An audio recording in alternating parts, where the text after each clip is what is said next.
sang as a melody, and the Lord used it to keep me sane. The Lord is my shepherd, I shall not want. He makes me lie down in green pastures. He leads me beside quiet waters.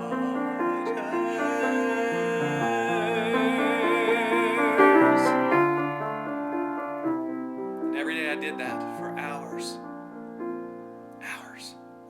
Literally sung through every psalm. And God did use it to maintain my sanity. There came a point during the fall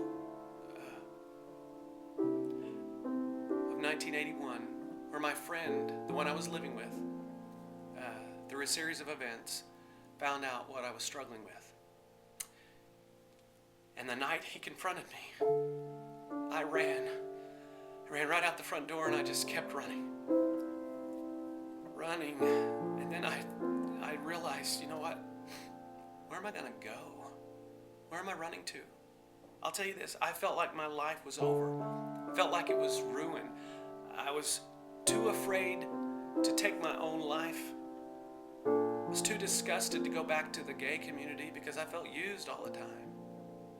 So what am I going to do? Here's what I did. I said, Lord, if you are real, I need to hear you like my friend heard you. I need you to speak to me like you spoke to him. Take this for what you will, but it's true. It was a moonlit night. Moon in the sky. 2 clouds. All of a sudden my eyes were drawn to these 2 clouds. You know how when you're a kid, you'll see shapes in the clouds? Well, I did that. I saw the bigger cloud. To me, it looked like an old man with a beard, very regal, very loving. And the other cloud was much smaller. To me, it looked like a little lamb with a broken leg. Then I realized, that's me. I'm the little lamb with the broken leg. And that's you, isn't it, Lord? And I just knew in my heart that was true. So I watched those clouds. And before you know it, the big cloud, the old man, had consumed the little lamb within itself. And I felt so loved in that moment. In fact, I knew beyond a shadow of a doubt that's what the Lord wanted to do with me. I just didn't know how to let him love me. I didn't know how to let him consume me like that. But it did give me the strength and the courage to go back and face my friend. You know what my friend said to me? He said, Dennis, I don't know all the steps to your freedom. I just know the answer. And I said, what? He said, the answer's Jesus. Knowing Jesus intimately.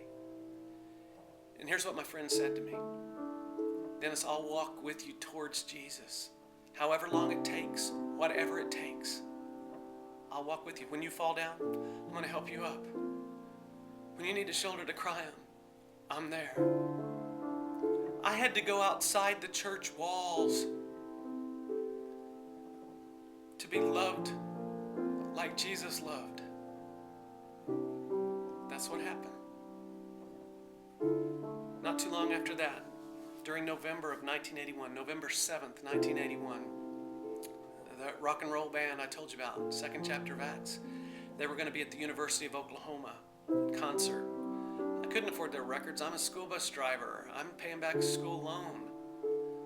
So I had a bright idea. I'll get there early enough where no one can see me sneak in with my tape recorder and 3 blank cassette tapes. Because I was bound and determined I'm going to get a 3-album set. Little did I know that I was going to get to record my own deliverance, my own redemption, my own salvation, whatever you want to call it.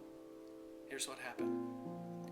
During the course of the concert, they were singing, and they got to this song called Mansion Builder. It goes like this. Why should I worry? Why should I fret? 'Cause I've got a mansion builder who ain't through with me yet. Then when they were through the song, they stopped singing. And I'd never seen him do this before. Annie Herring, the lead singer, began to prophesy. I don't know what else you call it, because she was reading my mail, man. She begins to say that, there is somebody here tonight, and there are 4,500 people, mind you, but it's like she's talking to me. Somebody here tonight, you've gone through things that you never thought you'd have to go through in life. You've gone through hurts you never thought you'd have to experience. You've got hidden things that you'd be devastated if you thought anyone knew about. But God wants me to tell you that He sees those things, the hidden things, and He loves you anyway. What? He loves me anyway? He loves me right where I am? It was like she was saying, he does. He loves you right where you are. But He loves you enough to not leave you there. She said, He's waiting for you to be honest. And I'd already tried that honesty thing once before and gotten so burned. But somehow this was different. This was being born out of perfection. This was being born out of holiness. This was being born out of perfect, holy love, the love of Jesus Christ. And I was being swept off my feet. She said, we're going to sing again. And as we sing over you, we want you to reach into the hidden places of your heart and take out those things that you're most ashamed of, those hidden things. Because God sees them anyway and He loves you. So He's waiting on you to get honest.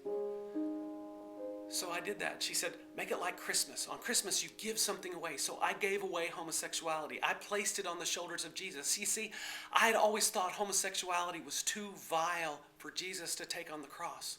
But that's a lie. Jesus died for the homosexual. He died for those who struggle with homosexuality. He took it upon Himself. She said, if we're going to make it like Christmas, on Christmas, you don't just give something away, but you receive something in return. So what do you need from the Lord? Well, I knew what I needed. I needed to be known. I needed to be known as one who was worthy to be known.